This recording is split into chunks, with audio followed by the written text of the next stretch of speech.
حضرت اسماعیل علیہ السلام گھر اور بیوی والا واقعہ۔ جب حضرت اسماعیل علیہ السلام جوان ہوئے تو انہوں نے جرہم قبیلے میں شادی کر لی۔ ایک دن حضرت ابراہیم علیہ السلام مکہ آئے۔ اس وقت حضرت اسماعیل علیہ السلام گھر پر نہیں تھے، وہ شکار پر گئے ہوئے تھے۔ حضرت ابراہیم علیہ السلام نے ان کی بیوی سے پوچھا، تمہارا حال کیسا ہے؟ اس نے شکایت کی، ہمارے پاس کھانے کو کچھ نہیں، حالات بہت تنگ ہیں۔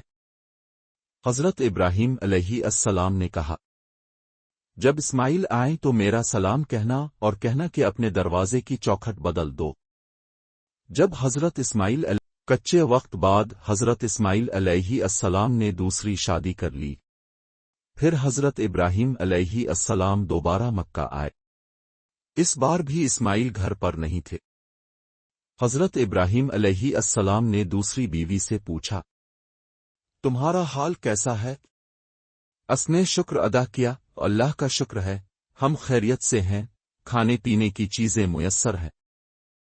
حضرت ابراہیم علیہ السلام نے کہا، جب اسماعیل آئیں تو میرا سلام کہنا اور کہنا کہ اپنے دروازے کی چوکھٹ مضبوط کر دو۔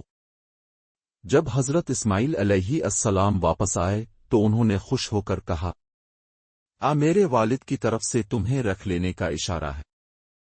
واقعہ حضرت اسماعیل علیہ السلام کی فرمانبرداری اور والدین کی عزت کا ایک خوبصورت نمونہ ہے۔